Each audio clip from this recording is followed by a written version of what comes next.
Good evening, everyone. On behalf of the Office of Senator Dave Cortese and the Alzheimer's Association, thank you so much for joining us this evening for this important town hall.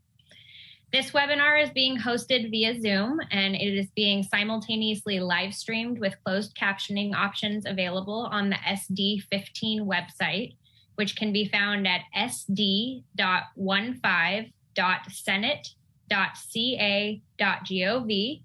and also on our Facebook page at facebook.com/Dave Cortese GOV. Senator Cortese? Thank you, Celeste. And I want to particularly thank all of our staff, but particularly Celeste, who's our Senate District 15 Field Director for the office. And she's been doing a great job with these town halls and constituent services and a lot of good work for us. In dealing with everyone down here who's not in Sacramento, which is about 1 million people that are represented in Senate District 15. And hello to all of you.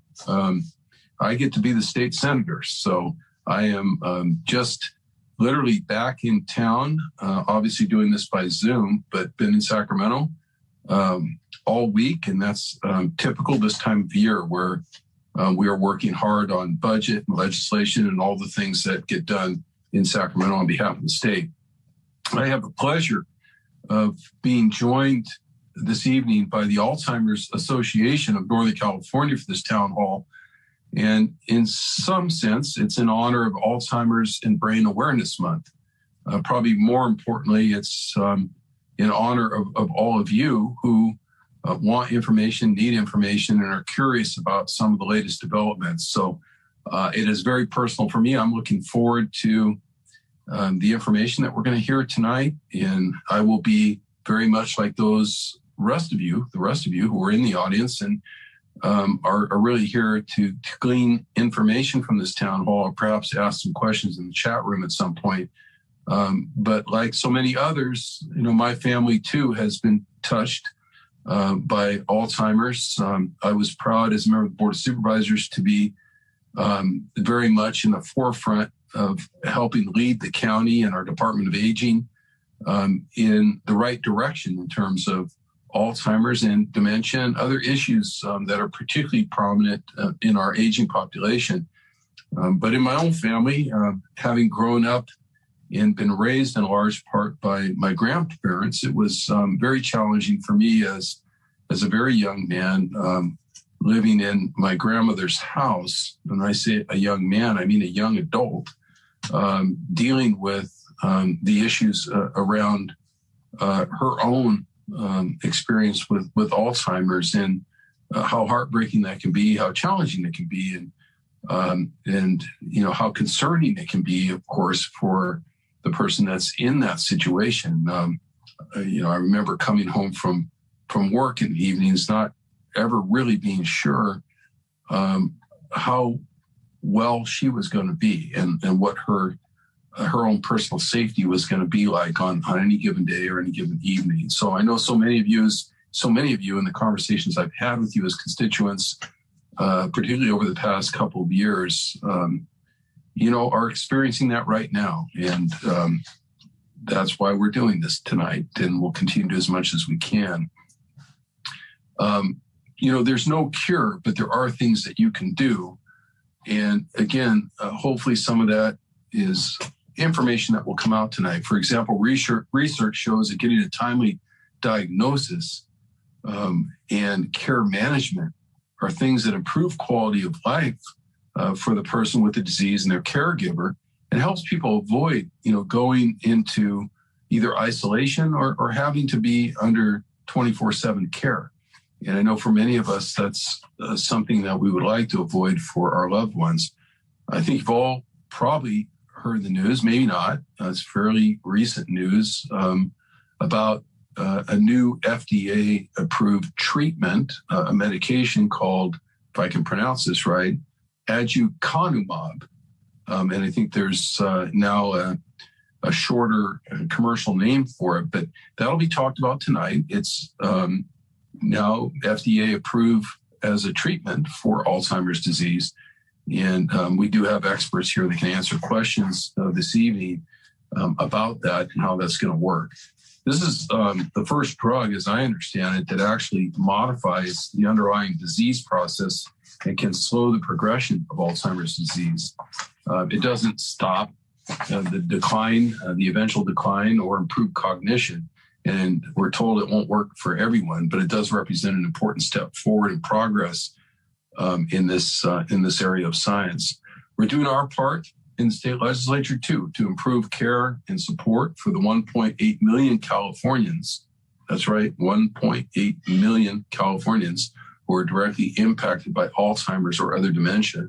Right now, we're crafting a state budget that will build on the Master Plan for Aging with historic investments in Alzheimer's research and care, including funding to improve early detection and timely diagnosis. So good things are happening. We're going to keep pushing for more good things to happen. And hopefully tonight will be a good experience for all of you, as I said, to get the information perhaps you've been looking for recently. With that, I'll turn it back to Celeste, and she's going to introduce our amazing speakers today. Thank you, Senator. So tonight, first, we're going to be hearing from SD 15 constituent Sonia Calvo, who sadly lost her mother to Alzheimer's 10 years ago. Since then, Sonia has dedicated herself to raising awareness and advocating for Alzheimer's research, care, and support as a volunteer with the Alzheimer's Association. Sonia currently serves as the association's volunteer ambassador to Congresswoman Zoe Lofgren and as chair of the Silicon Valley Walk to End Alzheimer's Advocacy Subcommittee. Next, we'll hear from Dr. Peter Hublein, a retired neurologist who will explain the difference between Alzheimer's and dementia, describe the risk factors, current research and treatments, and talk about the resources the Alzheimer's Association provides to those living with or caring for someone with Alzheimer's or other dementia. We'll also be hearing from Deb Anderson, who is the Senior Director of the Silicon Valley Walk to End Alzheimer's, which was the most successful walk in the nation last year. Deb lost her mother to vascular dementia in 2018, so this work is very personal to her. At the end of all that, we're going to open things up for questions the last 20 minutes, and you can access that through the Q&A function over Zoom and also on the Facebook page. So Sonia, with that, would you like to start us off by introducing yourself and sharing a bit about your family's journey with Alzheimer's? Yes, for the introduction, and thank you, Senator Cortese, for allowing this platform tonight to really share why I'm so passionate. Celeste shared a bit of my story, and it's why I'm so passionate about raising awareness and fundraising as I've done for over 10 years, and really just sharing my story because unfortunately, my story is not unique. Again, my name is Sonia Calvo, and I live in East San Jose, where in 2012, we lost my mom to dementia. She loved living here in San Jose. This was home to her for almost 30 years.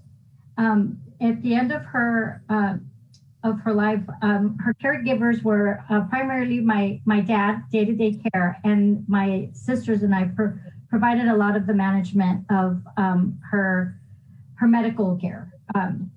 So it was tough because when she was first quasi-diagnosed with dementia 10 years prior, it was more like very kind of a casual mention that she had some spots in her brain. So of course you panic as a child, but then there was also her underlying health issues, which was diabetes, which she had been dealing with diabetes for 20 plus years. What I didn't know then that eventually I learned was that diabetes is actually a major risk factor for Alzheimer's. And unfortunately, again, as we all know too well, diabetes is very prevalent in the Latino community, and as a contribution to Alzheimer's, so is Alzheimer's very prevalent in the Latino communities across this country. And again, that is why I'm so passionate about what I've been doing with the Alzheimer's Association for the past 10 years, and that's why that announcement that we had earlier this week about the breakthrough of the new medication, the new treatment, is very exciting. It won't help my mom, but it helps me knowing that all the effort and all the hard work that I've done with the association, with our fundraising, and just the awareness that that we've provided through has really come to fruition with this new drug. So that's very exciting. And one thing I wanted to also kind of bring forth in this town hall, since I have your attention, is really the stigma that comes with dementia. That's one of the things that was, as we were managing my mom's health, her diabetes, which was really kind of the top of mind for us. It was what was always top of mind with her health, even though we knew towards the end her dementia really kind of took over her health, or it really her life. So what I wanted also to bring, and this is something I've been working on since I became involved with the Alzheimer's, is really to bring it forth to the Latino community. There's such a stigma. There's such a stigma about dementia. Maybe it's across all communities, but as a Latino, as a Mexicana, it's always been a stigma for our culture that, you know, dementia is for the elderly, dementia is senile, and unfortunately, so much more in the last 5 years, I've seen it impact younger generations. I've seen, unfortunately, one of the teammates I work with the advocacy group, her husband was diagnosed at 42. So you're not an elderly, you're not someone who's older at 42. You're young. He was raising his family. So again, my passion runs deep to awareness and just being part of this amazing panel tonight. So I wanted to again thank you, Senator Cortese, for holding this, and your wonderful staff. They've been great, and for holding this town hall and allowing the amazing other panelists that are going to be speaking to bring forth information, awareness, and hopefully to allow the networking for other families out there who need, whether it's support, whether it's research, whether it's just someone to talk to. Thank you. Thank you. Next, we're going to hear from Dr. Peter Hublein.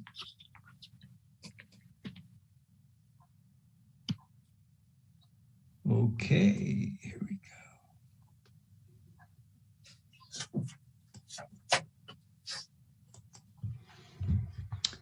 Welcome, everybody.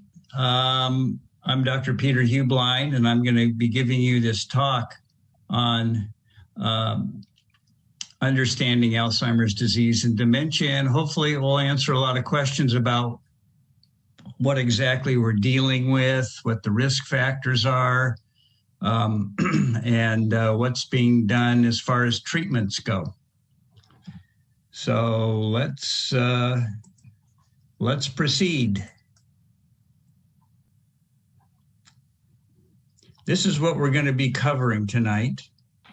The objectives are to compare Alzheimer's disease and other forms of dementia, recognize how Alzheimer's disease affects the brain. It is a brain disease.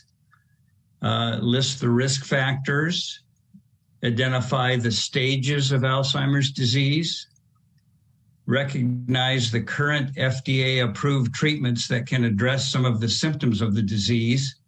This talk is a little old, so we don't have aducanumab on here, but we will talk about that.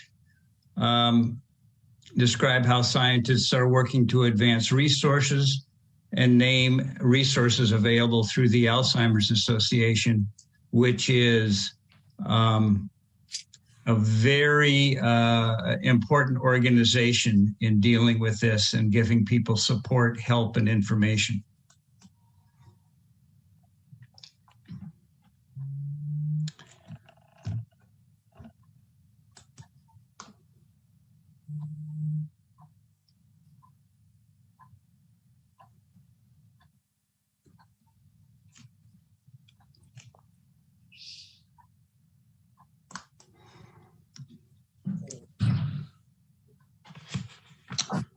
So now we're going to talk about what is Alzheimer's disease and dementia and give you some information on that.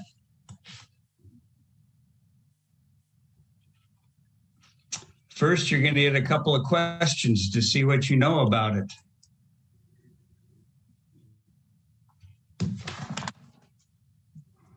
So the first question is Alzheimer's disease part of the normal aging process? And the answer to that is false. It is not part of the normal aging process. It is a disease that causes problems with memory, thinking, and behavior, and it's not a normal part of aging.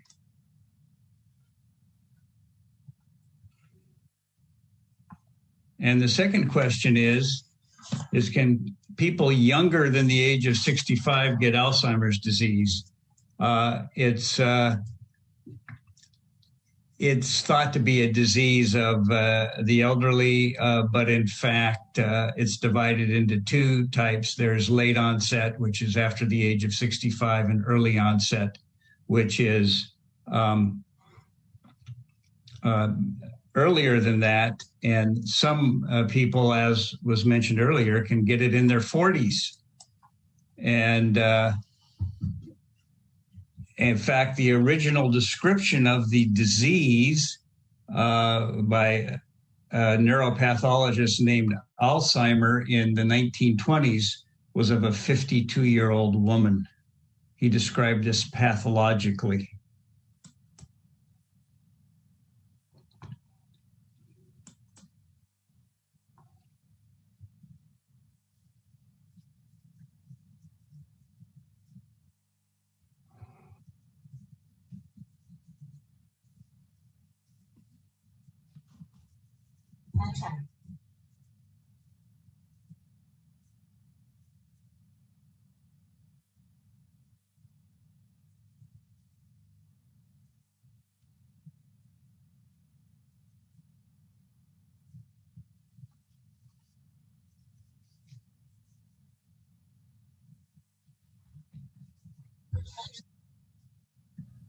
So Dr. Hublein, the sound is not coming on our end.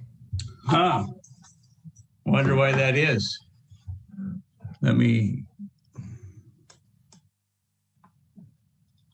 Let me try this again. I thought we did something with this.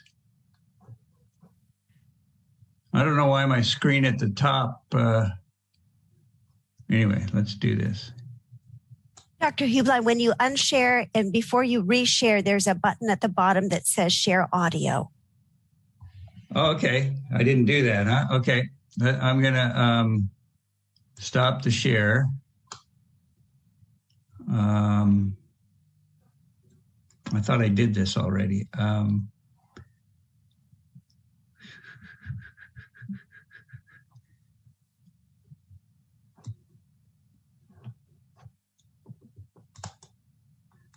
Okay, sorry.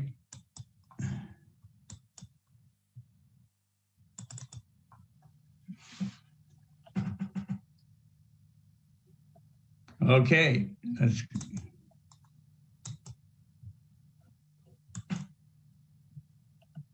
technical. Dementia is the umbrella term for an individual's changes in memory, thinking, or reasoning. There are many possible causes of dementia, and Alzheimer's is the most common cause. Other causes of dementia are vascular dementia, which is marked by changes in the blood flow in the blood vessels in the brain. Dementia with Lewy bodies, identified by specific brain changes throughout the brain that include the buildup of a protein known as alpha-synuclein. And frontal temporal dementia, which is marked by brain cell loss in the front sections of the brain or the frontal lobe. Each type of dementia may have distinct characteristics to cause specific behaviors in the individual, but there is also some overlap in behaviors among the types of dementia. So I'm going to talk a little bit more and expand on this.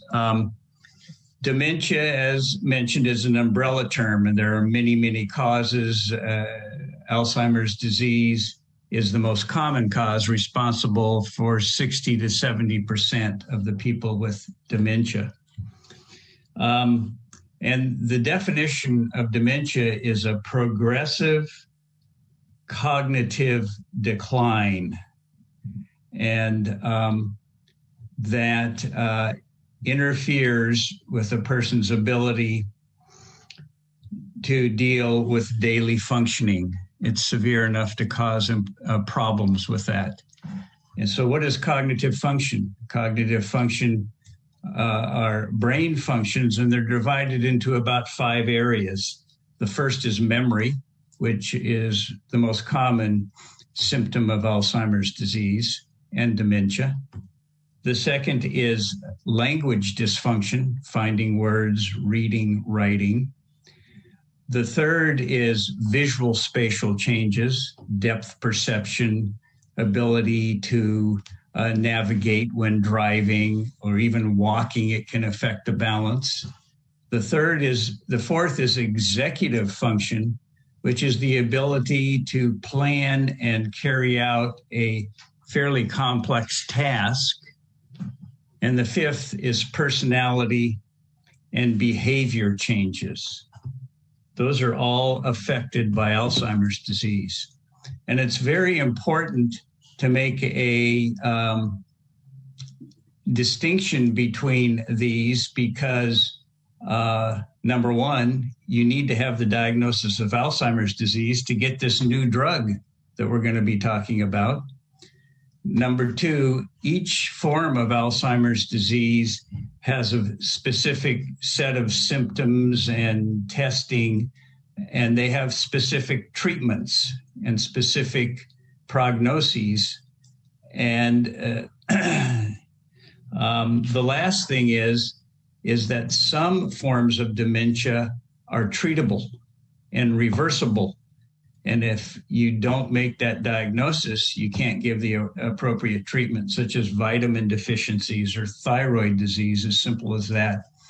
And I just put a little caveat in here that a couple of years ago, the comedian Robin Williams committed suicide, and he had this diagnosis called dementia with Lewy bodies, which is a specific form.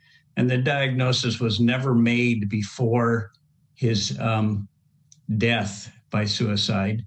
And he thought that he was going crazy because one of the symptoms of this is severe depression and hallucinations. And when he started hallucinating, he was never told that that was part of the disease and that, it could be treated. And he figured that he was, in essence, going crazy. So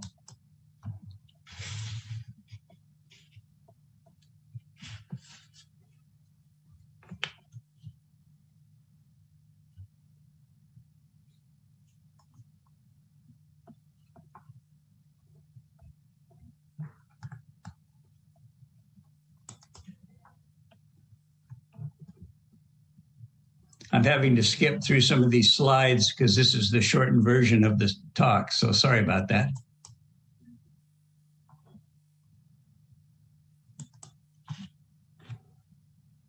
More than 100 years ago, Dr. Alice Alzheimer's described specific changes in the brain, what we call the formation of plaques and tangles. Now, Alzheimer's is a progressive brain disease that's marked by these key changes and is thought to impact memory, thinking, and behavior. The brain has 3 main parts: the cerebrum, the cerebellum, and the brainstem. Each one plays a role in how the body functions. The cerebrum fills up most of your skull. It is part of the brain most involved in remembering, problem solving, thinking, and even feelings. There are about 100 billion nerve cells or neurons throughout the brain that transmit messages in order for us to create memories, feelings, and thoughts. Alzheimer's disease causes nerve cells to die, which leads to the brain tissue loss, or what we call shrinkage, and causes loss of function and communication between cells. These changes can cause the symptoms of Alzheimer's disease, such as memory loss, problems with thinking, planning, behavioral issues, and even at the end stages, problems with swallowing.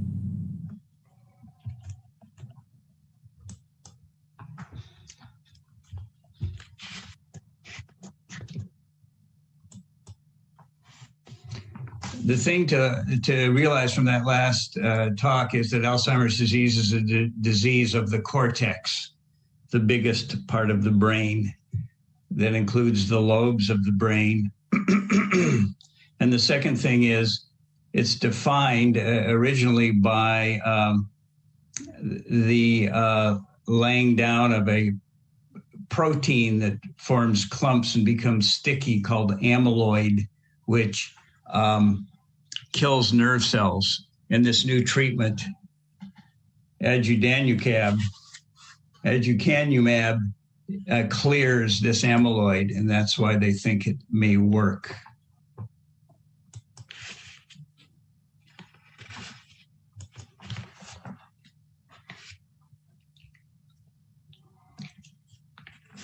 So here are the risk factors. And what is some of the risk factors? And what is the greatest known risk factor? It happens to be age. So it's not part of the normal aging process, but after the age of 65, the risk of Alzheimer's disease doubles every 5 years. So by the age of 85, you have a 32% chance of having Alzheimer's disease.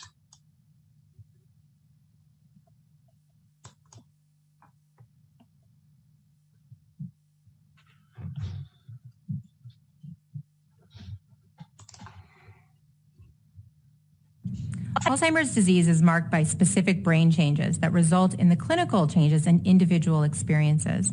That is, changes in memory, thinking, or reasoning. And ultimately, Alzheimer's is fatal.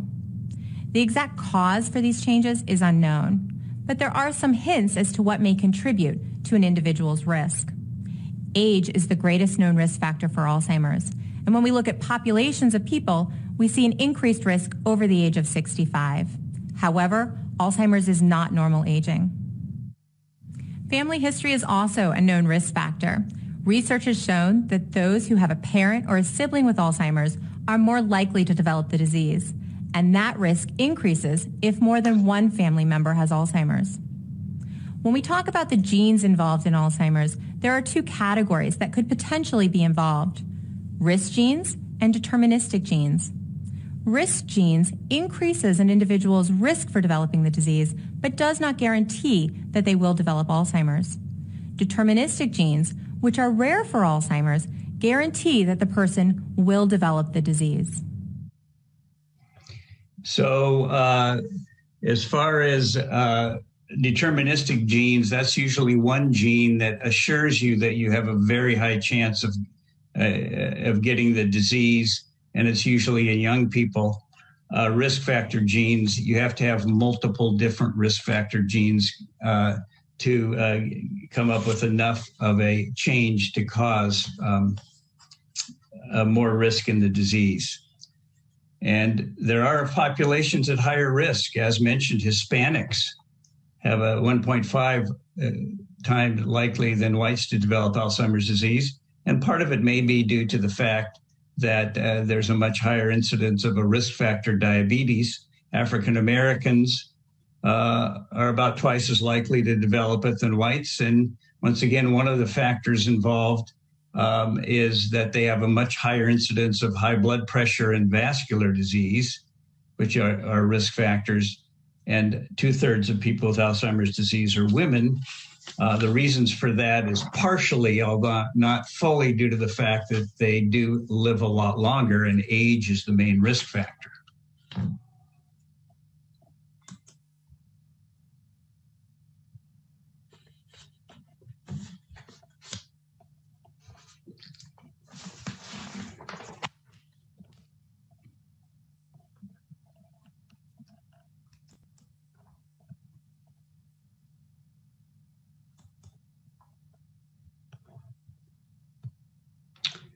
So Alzheimer's disease has defined stages as people progress through the disease.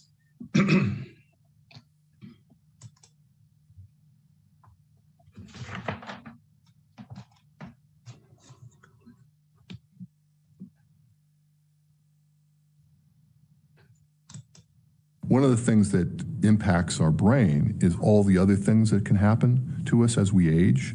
And we know that Alzheimer's, the most common risk factor for getting Alzheimer's disease is age. But we also have lots of other things that go wrong with us as we age.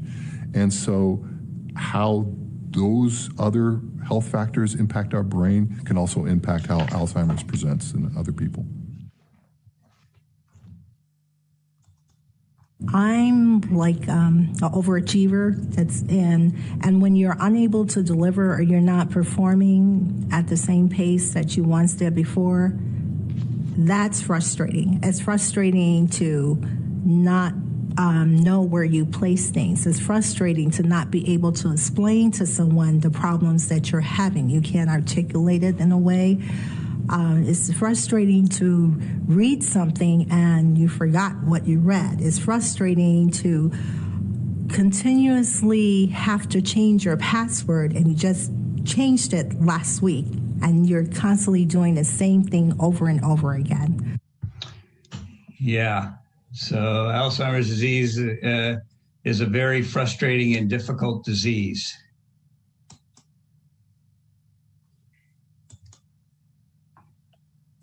Alzheimer's affects everyone differently. As a result, it's difficult to place a person in a specific stage of the disease. However, there are 3 general stages that are commonly referred to as early, middle, and late stage Alzheimer's. In a medical context, you may hear these stages referred to as mild, moderate, and severe. In the early stage of Alzheimer's, an individual may be able to function independently. However, they may start noticing more frequent memory lapses. Friends and family may also begin to notice difficulties in the person, and a healthcare provider may be able to detect problems in memory or concentration by conducting a detailed medical interview. Middle stage Alzheimer's is typically the longest stage and can last for many years. Damage to the brain cells can make it difficult to express thoughts and perform routine tasks, and this can lead to increased feelings of frustration and anger. In the final stage of the disease, an individual loses the ability to hold a conversation, control their movements, or respond to the environment around them. Cognitive skills, that is, their memory, thinking, and reasoning skills, continue to decline, and this can lead to personality changes and need for round-the-clock care.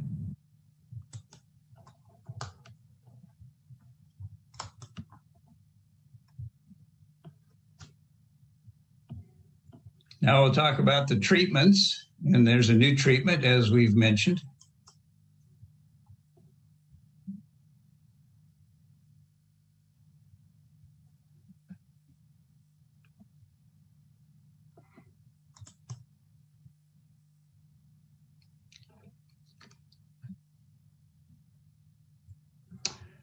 This is false.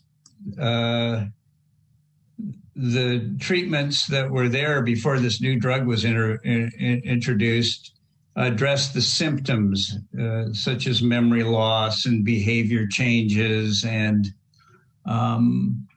may enhance memory for a short time, but they don't alter the course of the disease.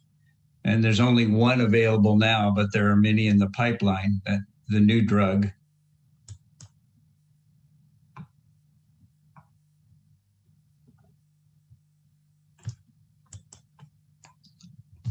There are currently several drugs that are FDA approved to treat the cognitive symptoms associated with Alzheimer's disease. They treat the symptoms, but they don't treat the underlying cause. So eventually people will progress, but they do treat some of the symptoms and help people for a time.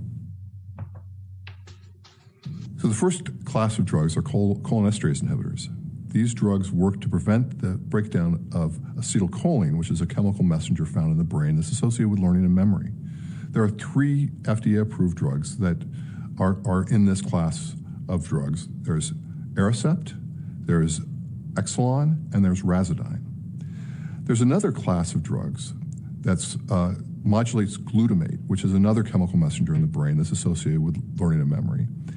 And this drug is called Namenda. And then there's a final class, which is actually a combination of cholinesterase inhibitors and glutamate modulator, and this is called Namzaric. I should mention in here that we're going to talk about this new drug, aducanumab, that can alter the course of the disease. And there's also a treatment that everybody has available to them, which is lifestyle changes, which can actually slow down the progress of cognitive change in Alzheimer's disease. And I'll put in a plug. The Alzheimer's Association has a very good talk on this.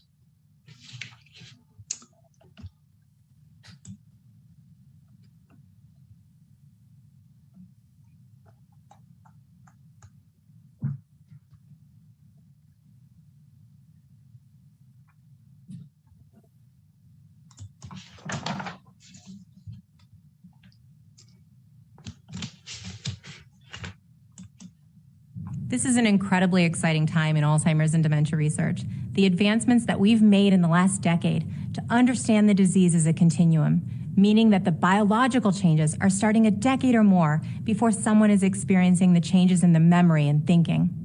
This sets the stage for possible prevention. The idea that when we have the tools to identify those individuals at the earliest time point, and when we have the interventions to target individuals at that earliest time point, we can intervene to stop or slow the progression of the disease before an individual loses their memories. I'm excited about what we're learning these days regarding lifestyle.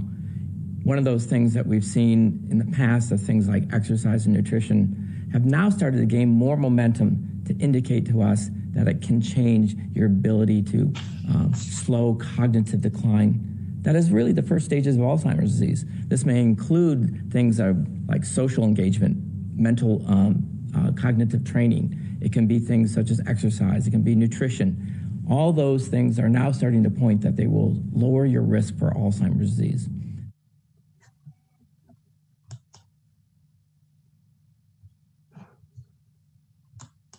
Currently, more than 5 million Americans are living with Alzheimer's. By participating in clinical research, you can move us toward methods of treatment and prevention for all those affected by this devastating disease. Alzheimer's Association Trial Match is a free clinical studies matching service for those with dementia, caregivers, and healthy volunteers. To start, simply create a confidential user profile and receive a list of studies that may be a match for you. Don't just hope for a cure, help us find one.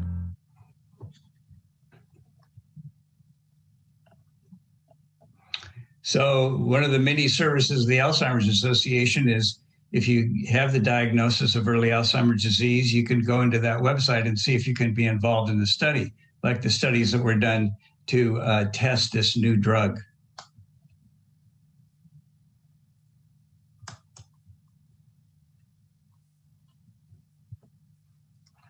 So we're going to talk about a bit about the resources of the Alzheimer's Association that can help you out if you have the disease, if you need information and have questions, if you're a caregiver.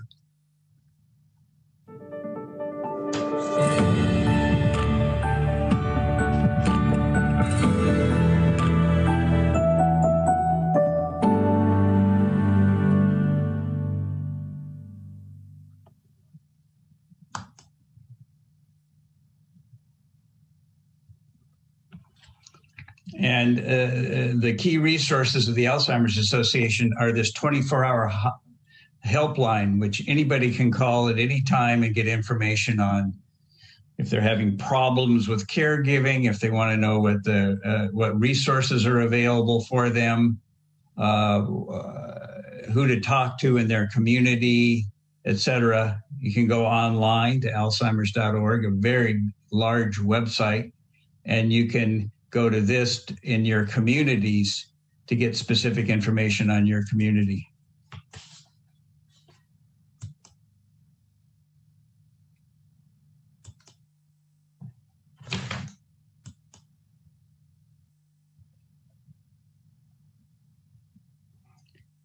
So once again, this number is very important at the bottom left of the screen, but write that down because it'll give you, it's available to anybody at any time from very well-trained people. So that ends my talk. And thank you very much for listening. Sorry about the technical difficulties. And we will go on to the next part of the presentation. Thank you so much, Doctor. Next, we're going to hear from Deb Anderson, the Senior Director of the Silicon Valley Walk to End Alzheimer's. Deb? Thank you so much. I am just going to share my screen. So thank you, Dr. Hublein. Oh, am I unmuted? There we go. Sorry about that. Thank you so much. And thanks to everyone who's attending tonight and to Senator Cortese for allowing us this platform. I am in charge of the Silicon Valley Walk to End Alzheimer's. And for those of you who don't know, the Walk to End Alzheimer's is the world's largest event to raise awareness and funds for Alzheimer's care, support, and research. And over 500,000 people of all ages and abilities participate annually in over 600 walks throughout the nation. Last year, the Silicon Valley Walk was the #1 in the country, and participants in 2020 raised over $1.5 million that went toward those care, support, and research programs. In 2020, 4 walks in Northern California were in the top 30: Silicon Valley, San Francisco, East Bay, and San Francisco. So this year, we're walking in person again, and the event is October 16th at Excite Ballpark, the home of the San Jose Giants, and we would love for all of you to get involved. Join us, raise awareness, and help bring an end to Alzheimer's and all other dementia. As was mentioned, I lost my mom in 2018, so this is very personal and a passion of mine working for the association. It's really easy to register. You go to alz.org/walk. Enter your zip code and you can find the walk closest to you. Now, of course, all local and CDC guidelines will be followed to ensure the safety of all our participants, our staff, and our volunteers. And just like last year, there will be an option for you to walk where you live. So if you're still not comfortable coming out in a crowd, you can still raise awareness in your own neighborhood. So I want to thank you again and hope you'll come out and join us in October. Celeste, back to you. Thank you so much, Deb. So first, I wanted to mention that we've had another guest join us since we started, and her name is Claire Day. She is the Chief Program Officer for the Alzheimer's Association of Northern California, and she may be helping to answer some of these questions that we have coming in through the Q&A. So our first question is from Rachel. She's wondering, why is it called a disease when it isn't contagious? Isn't it a condition? I can answer that. Many diseases are not contagious. Only infectious diseases, which are usually caused by microorganisms, are infectious. So diabetes is not contagious. Heart attacks are not contagious. So it falls into the category of a disease, which is defined by a specific set of symptoms and signs and even blood tests or brain scans that are specific to that disease. Thank you so much. This next one is a comment from Kristen. Having trisomy 21 is also a serious risk factor. 70% of adults with Down syndrome, ages 35 and older, will die of Alzheimer's disease. Do you have any comments on that? That is true. It is a risk factor. They do age faster as one of the reasons, but I'm not sure if we know exactly why they have a very high incidence of Alzheimer's disease. So I could add to that if that's okay. And thank you so much for having me be with you. I think what we do know is that 30 years ago, people with Down syndrome were not living long enough to develop dementia. We also know this is a highly studied area of research to try and look into that. So there's a lot of really interesting research that's going on right now to look at the relationship between Down syndrome and dementia. And so I think that we'll see more to come in future years.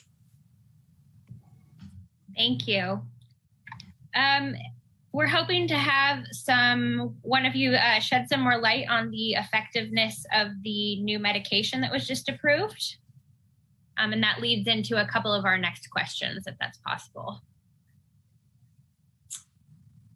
Sure. Would you like me to take that, Dr. Hublein? Yes, go right ahead. Great. Well, and I'm sorry that I was joining late, and because this is a monumental week. This has been a big week for the Alzheimer's community because of the passing by the FDA to approve what we now will call Aduhelm rather than aducanumab, which is a little bit easier on the tongue to say.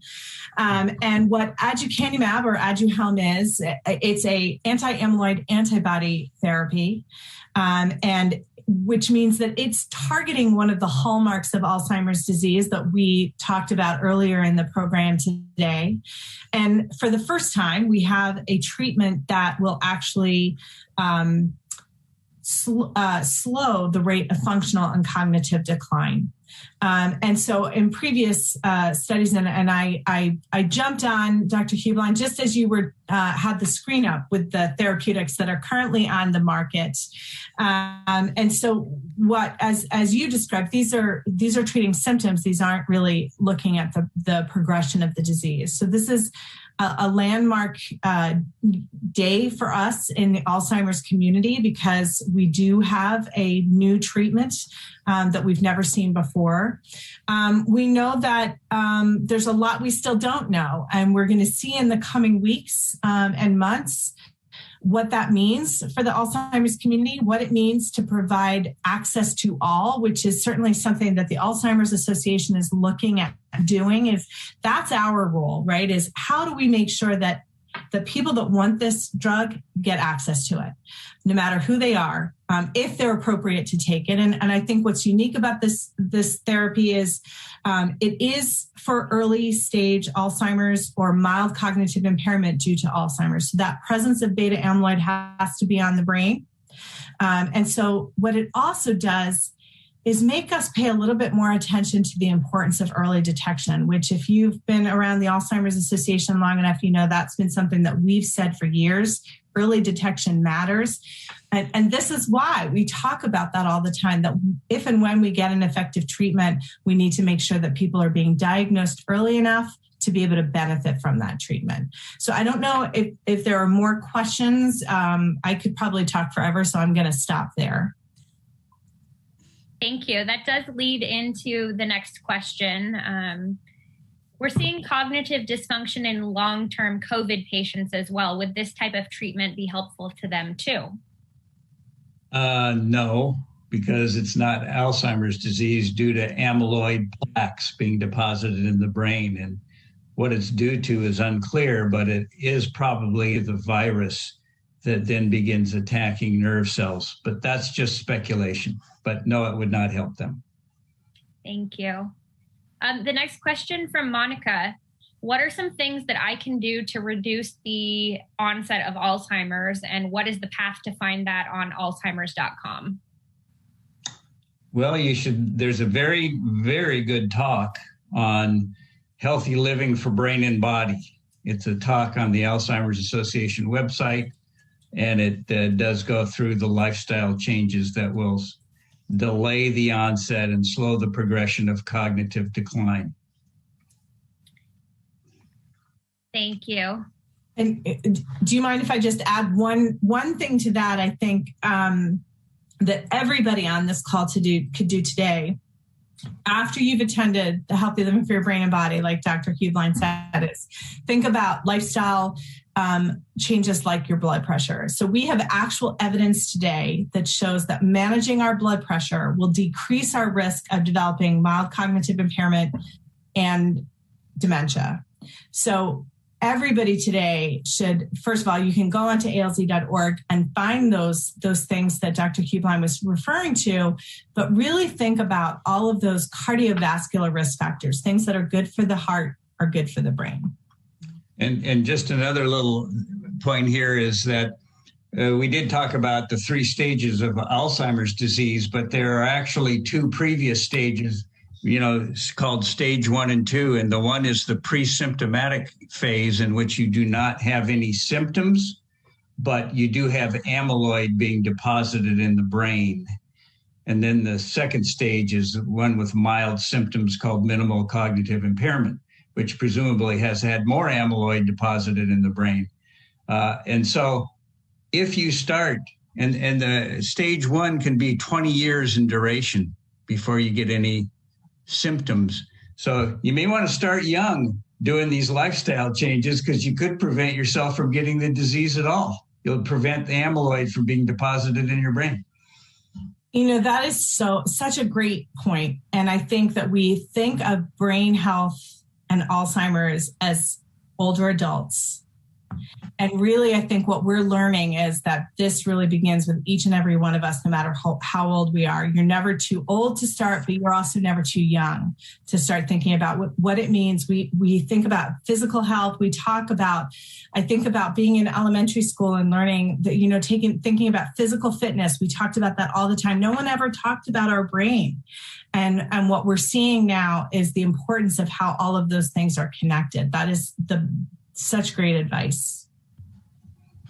I wish I had known that when I was younger. Don't we all? Yeah. Thank you.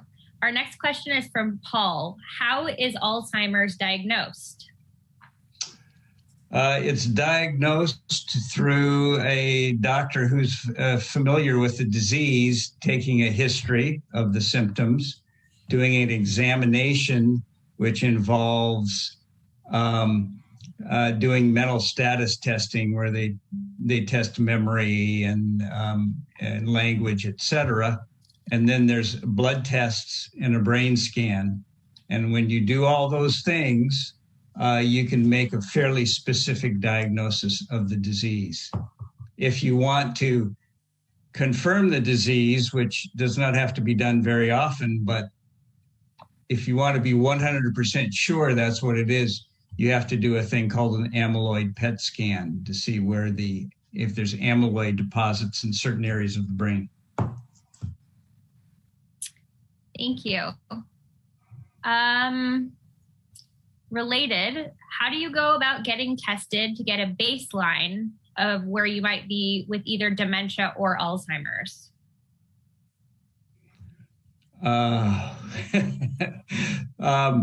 Well, if you're concerned about if you're in this preclinical stage, you really can't unless you get an amyloid PET scan, and I'm not sure anybody's going to do that for you unless you want to pay for it yourself, which is fairly expensive. But I think if you're concerned about your memory, you can go to a doctor and he can do some of these mental status changes and tell you if your mental state and cognitive function is within the normal range or a little less. But why don't you just assume that you're going to get it and that you're depositing amyloid in your brain and do these healthy lifestyle things? All right.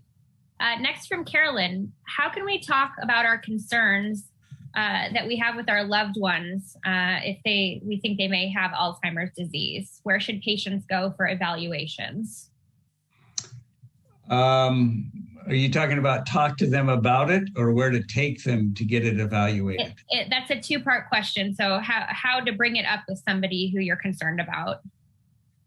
Well, once again, there's a talk in the Alzheimer's Association for that. It's called the 10 Warning Signs of Alzheimer's Disease.